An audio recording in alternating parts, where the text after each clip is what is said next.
Welcome to Portable Classroom Max program.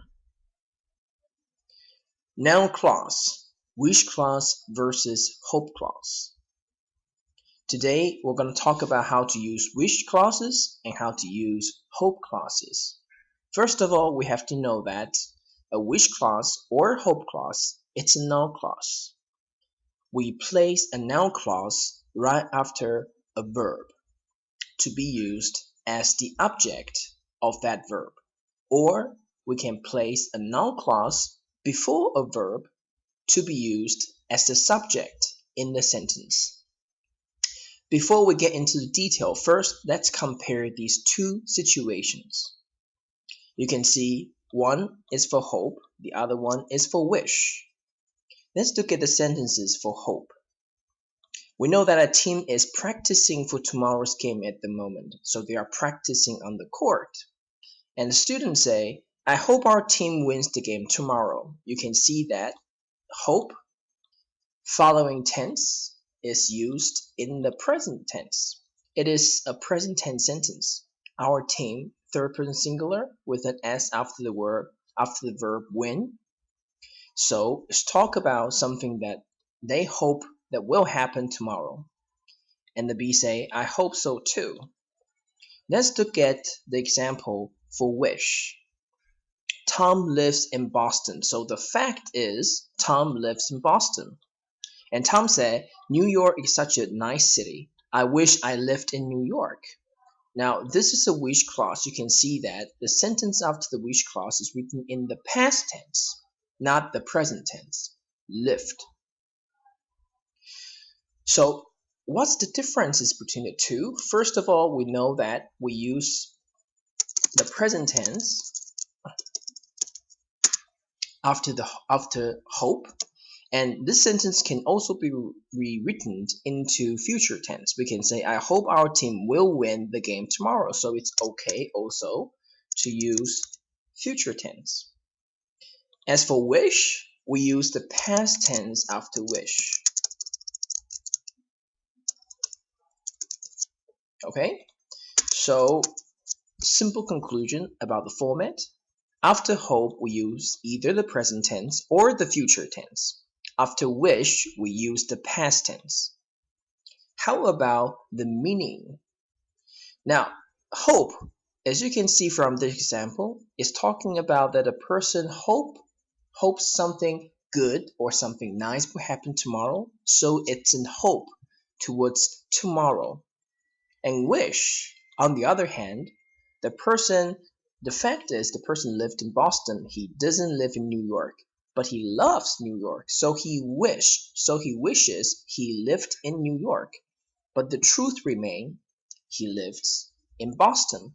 So it's an imaginary situation. He imagined himself, he wanted that to be true. He wanted to live in New York, but the reality is he lives in Boston. Let's go back to our lesson plan. Okay, here also the examples. You can look at the examples by yourself. Here, hope is followed by a clause with a future tense or a present tense to express a future meaning. So it's talking about the future. We use hope to talk about the future. Example, I hope she can solve the problem of people getting drunk at beach parties. I hope Sue likes or will like the flowers. Wish, on the other hand, express what the person wants, and it is the opposite to reality. So just like the example that we saw, the person, Tom, loves New York, but the truth is he lives in Boston. He wishes he lived in New York, but that didn't change the fact that he lives in Boston. So it's the opposite to what's real. Wish is used with could, would, were, meaning past tense, to express things that we desire, the things that we want, but they are opposite to reality. So what we want, but what we don't have, we use wish. Example, I wish Sue would like the flowers, which means the fact is she doesn't like the flowers. Unlike the first one, I hope Sue likes or will like the flowers, meaning I haven't yet given the flower to her.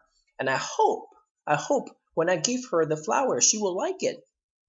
But this means I gave the flower to Sue and she didn't like it. So I wish she would like the flowers, but the fact is that she doesn't like the flowers.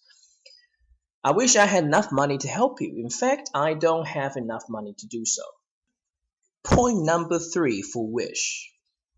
When we feel sorry or disappointed about something that we did or did not do in the past, so it happened, we use wish not with the past tense this time, but with the past perfect tense to talk about something that we shouldn't have done, couldn't have done, or wouldn't have done in the past. So we use wish with the past perfect tense. Look at the following example. I wish I had not said that.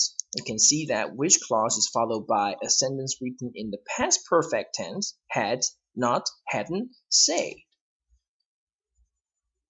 To express the person's disappointment or that the person feels actually sorry about the things that he did in the past.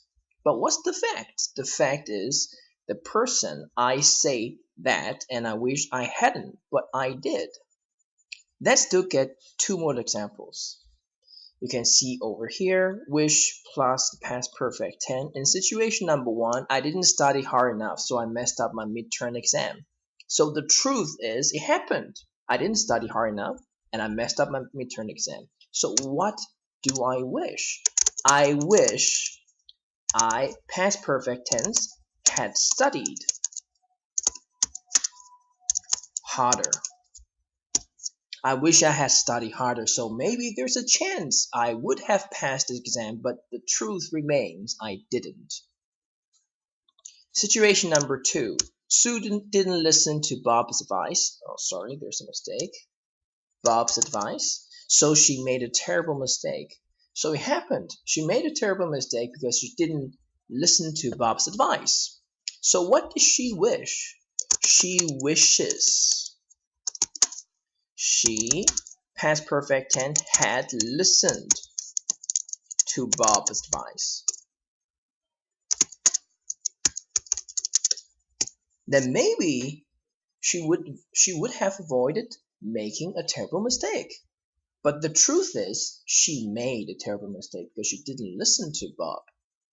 So this is point number 3, how we use the word wish to talk about something like this. When we feel sorry or disappointed about something that we did or did not do in the past, we use wish with the past perfect tense. So this is the comparison of hope and wish.